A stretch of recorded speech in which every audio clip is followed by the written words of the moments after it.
Happy birthday, Colin. This is Batman, calling you from the library of Wayne Manor. Your mom and dad and your little brother Declan wanted me to send you this message, so this is just for you. I am vengeance. I am the night. I am Batman. Okay, now this is Kevin. Happy birthday, Colin. Do you know, I've been doing this role for 30 years, long before you were born. And one of the really fun things about it that I never anticipated is this dialogue I get to have with the audience, because the Batman fans are so extraordinary. There's a wonderful connection between Batman and the audience. It's almost like a personal connection. There's a sense of intimacy there that just doesn't exist for the other superheroes. It's really unique for Batman. And I think the reason is because of all the superheroes, Batman is the only one who's not a superhero. There's nothing supernatural about Batman. Think about it. He can't fly, he can't see through walls. He's a man. He's a human being. He's like you and me. In fact, he's a very flawed man. And he knows he's flawed.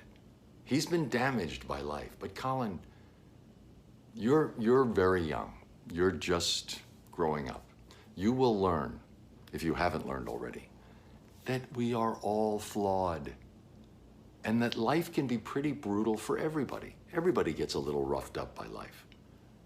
So that makes Batman that much more like us, more relatable for us, because we're so much like him in a way. What distinguishes him is that no matter what life throws at him, no matter what crisis or disappointment or unexpected event, he doesn't let it defeat him. He doesn't let it make him angry or bitter.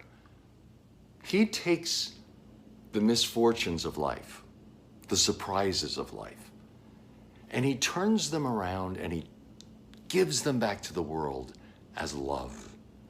Because his whole mission is to leave the world better than he found it. And it's the nobility of that mission. That's what we admire so much about him. But it's almost as if that talent he has for taking life's pain or life's surprises and turning them around and turning them into something positive, it's almost as if that is his superpower. But there's something supernatural about that, is there? He does that through force of his will, through his determination, through his spine, through his belief in himself. And that, Colin, is something we can all aspire to. Because you don't need superpowers to want to give to your family, your community, to leave the world a better place. All you have to do is care enough to try, care enough to want to. Especially these days with all the craziness going on around us. We need each other more than ever. Because, Colin, everybody gets a little beat up by life. Everybody faces adversity. Everybody faces disappointment. I don't care how rich and powerful and successful someone looks. They've had failures in their life. They don't brag about it, but you know they have, because they're human. It's all part of the journey we're on. We all make mistakes. We all stumble. But that's not what defines us. What defines us is how we get back up, how we learn from our mistakes and get back into life and contribute to the world. That's what defines you. Now, I know you're feeling a little overwhelmed right now because your family just moved. And you're going to have to go into a new school. And that is intimidating. It is.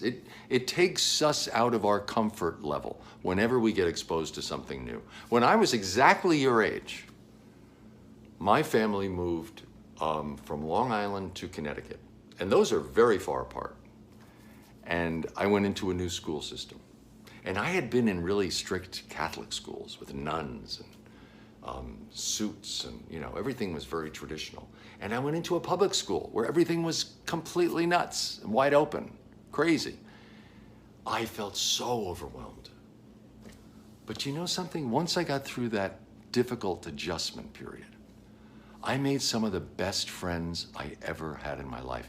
I still have friends. My best friend now is someone I met that first day in that new school. You believe that?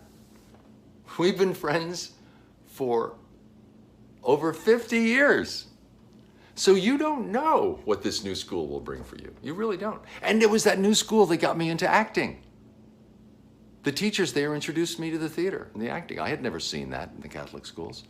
So you don't know what this new experience will bring for you. So be open to it. Be open to it. You may find some of the best friends of your life there. And I'm telling you, Colin, this is a very good experience for you because this is not the last time that life is going to throw something at you that you have to get adjusted to. That is the nature of life.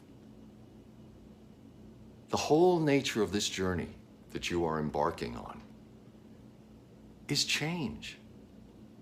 The only thing you can rely on is that things will change. They constantly change.